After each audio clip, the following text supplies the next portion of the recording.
Assalamu alaikum wa rahmatullahi wa barakatuh. Inshallah, today in this recording, we are in part number 2, lesson 11 in our Articulations and Characteristics program. And we start Bismillah ar-Rahman ar-Rahim wa bis-salah ala Rasulillah sallallahu alayhi wa sallam wa nahmiduhu subhanahu wa ta'ala ونشكره الذي هدانا لهذا وما كنا لنهتدي لولا أن هدانا الله الحمد لله رب العالمين. Last time we finished part 1 in the 3 letters which are the, remember, Dha, Dhal and Tha. And we were talking about something that many does, which is not correct, and that is blowing the cheek while pronouncing these letters. Okay, so for example, and this is, blowing the cheeks is because these letters, for example, the Tha has this air. Okay, it's one of the letters of hums, of whisper. So people would say An-Naffat. Can you hear the sound? It should be said An-Naffat. Okay? And also the letter Dha. The letter Dha, because it is a heavy letter,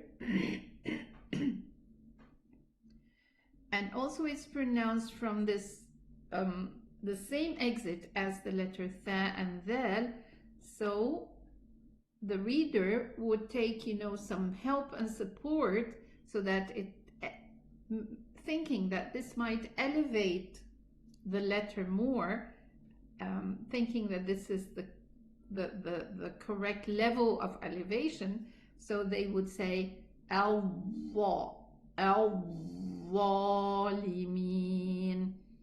I want you to get used to using your listening aid to differentiate between the correct and the wrong pronunciation. Okay, so it's the wrong al-Dha, closing the lips and blowing the cheeks, but it should be excuse me, Al-Zalimina. The Makhraj is just the tip of the tongue with the edges of the upper 2 teeth. That's it. There's no rule for them for anything else. No cheeks, no nothing. And also here, wa'il, it becomes a Dha if we turn our mouth round to pronounce the Dhal, but it is وَإِذْ قَالَ. وَإِذْ. You can feel the vibration of the letter Dhal that has a sukoon. And here in the word أَعُوذُ, also the same thing. Some would say أَعُوذُ. Okay, elevating the letter Dhal, elevating the Ain, the Waw. This is wrong. It should be A'udhu. Okay, so this is one of the major mistakes in the exit. Okay, في المخرج. You don't use anything else except the tip of the tongue against the edges of the upper 2 teeth. Now let us see here. What is the difference between the following coupled letters? What is the difference between the letter Dha and Dhal? And the main difference, first of all, the 3 letters have rakhawa. The 3 letters have a running sound. So the difference between Dha and Dha is the elevation. Tafkhim, isti'la of the letter dha, and istifal, the lowering of the letter dhal. And of course, itbaq, okay, the closure of the upper tongue, of the tongue against the upper palate, while here it's open, the tongue is opened, so it's not elevated. What about those two letters, dha and tha? The letter tha has hums, it has a whisper sound. There is air flowing. But the letter dha is majhoor. It does not. It doesn't have any airflow while pronouncing it. Plus, of course, that the letter dha is elevated, as we mentioned here, and the letter tha is lowered. Mustafil. What about those two letters? We also come to the hams part. The letter dhal is majhoor. It has no air flowing, while the letter tha has air. F. It's one of the hams letters. فَحَثَّهُ شَخْصٌ سَكَتْ. Okay? Let's move forward and have a look at the characteristics. All the characteristics that we already studied till now. And as I told you before, we are going to take again the characteristics, but in more details regarding away from the exits, okay, away from the articulation. Now let us start. Let's look for the star and let's start from here. Are these letters, which of these letters have isti'la, elevated? Here in this chart, I wrote the letters, all the letters that have isti'la. Of course, apart from the ra, which is maftuha or madmuma, and the lam in the name of Allah subhanahu wa ta'ala. So those letters that are always elevated are khussa, datin, qidh. So the letter dha is one of them, but neither the letter tha or dhal is one of them. Let's move. Well, the opposite of isti'la is istifal, here, lowered. So this means that the letter dhal and tha are lowered, while the letter dha is elevated. And don't forget what we said about the conditions of the elevated letter. If you try to pronounce the letter dha now, you will find that the throat is tightening, the furthermost part of the tongue is elevated, and the middle part of the tongue has this concave, is lowered, causing this elevated sound. Plus that it has itbaq. Now let's move here. Qalqala, qutb, jad. Is any of the three letters in the group of qalqala? Qutb, jad? No, none of them. And this character has no opposite. What about inhiraf, deviation? We studied that inhiraf only belongs to the lam and the ra. So none of these three letters have this character. What about infitah? Yes, the opposite of it is itbaq, which is closed. And these four letters, ta, dha, sad, dad, these four letters have itbaq. They are closed, meaning that the tongue closes against the upper palate. But those two letters, tha, dhal, are open, meaning that while pronouncing them, the tongue is opened. It does not close for itbaq. We have here the character shidda. And remember when we said shidda is that the sound of the letter terminates in the makhraj, in the exit. So what are these letters that has this shidda character? It's edid, qitt, bakat. any of these three letters belong here? No. Okay, what's the opposite of shidda? It's rakhawa. Rakhawa, softness. The sound runs. And don't forget that we have a character in the middle, which is bayniya, the in-between.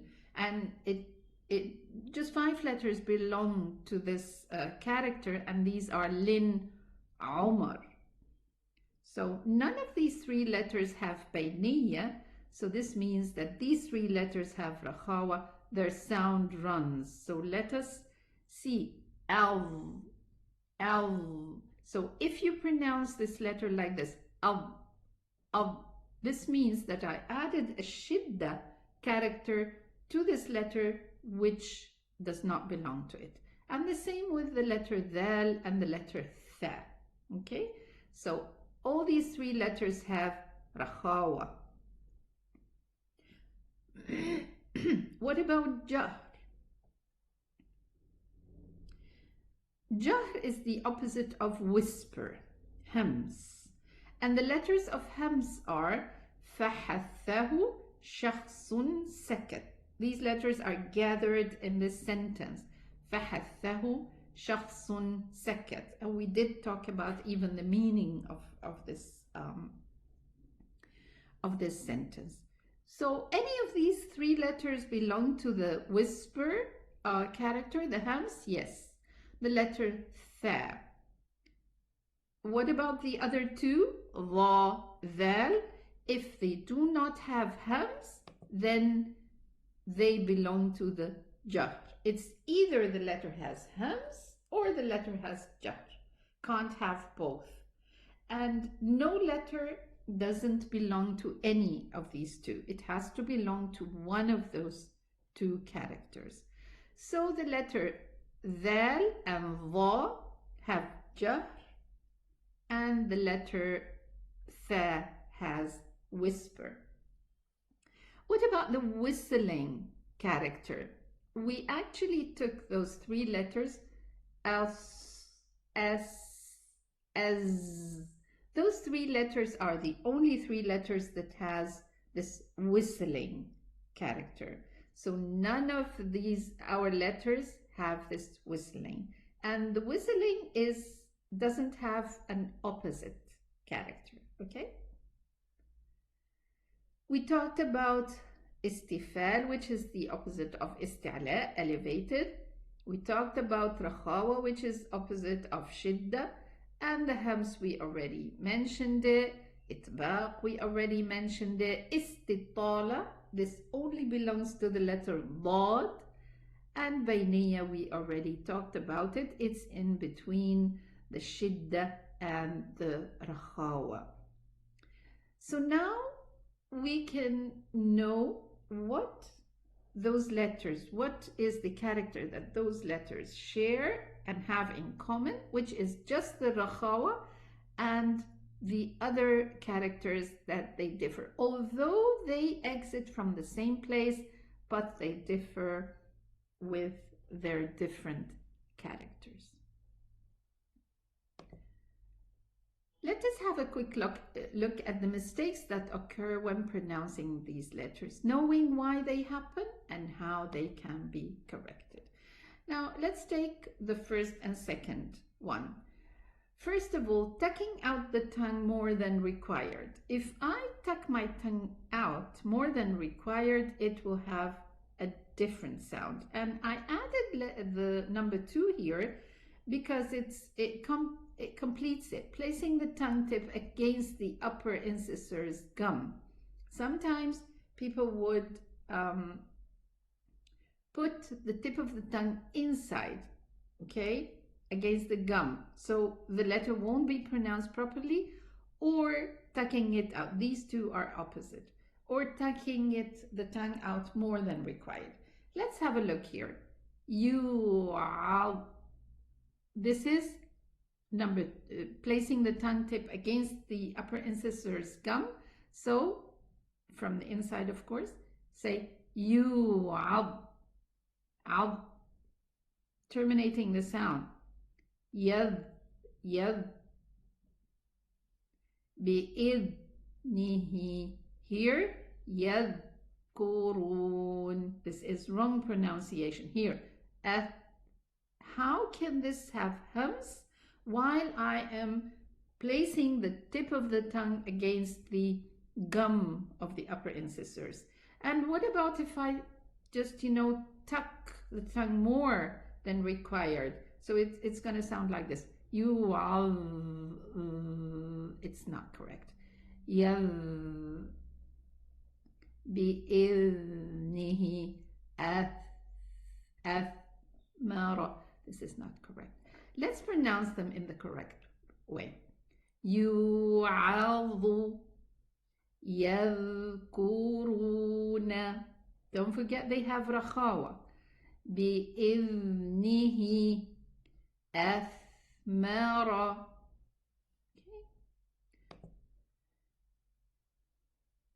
One of the mistakes also is pronouncing the letter dha as a sad mixed with a zay. Instead of saying al-zalimin, people would say al-zalimin. So adding a whistling sound. This is not correct, of course. And the cause of this mistake is we don't put the tongue in the correct makhraj. We put it in between both teeth, both jaws, and we don't tuck it properly against the edges of the upper two teeth. So allowing this whistling sound, al-za, in the middle, the tip of the tongue is placed in the middle between the upper and lower incisors, causing this whistling sound. So it shouldn't be. The fourth mistake is pronouncing the letter dhal also as a zay, same as the letter dha. So we say وَالذَّاكِرِينَ. This is not correct. It's وَالذَّاكِرِينَ. So the same thing I will say as the previous point is that the makhraj, the exit point, should be properly prepared so that the letter doesn't have this whistling sound. وَالذَّاكِرِينَ, not was. Okay? Again, another mistake, pronouncing the letter tha as a sin or a ta instead. Yes, some people would say فَكَسَّرَكُمْ, فَكَسَّ, a sin or a sad or something. And others would say فَكَتَّرَكُمْ, putting the tip of the tongue against the upper gum. Okay? So it makes it shadida, and becoming the tha becoming shadida, it turns to a ta sound because there's no air, no hums in it. It should be fakatha, fakatharakum. Okay. These are the mistakes that occur while pronouncing those three letters, adding characters that these letters don't have, and this is due to the makhraj, that we are not preparing the makhraj properly. Thank you so much for your attendance, and inshallah next recording, next lesson will be the last lesson, inshallah, regarding the makharij, and then we will start with the characters of the letters. Again, I would like to thank you, and I'll see you in the coming lesson, inshallah. Assalamu alaikum wa rahmatullahi wa barakatuh.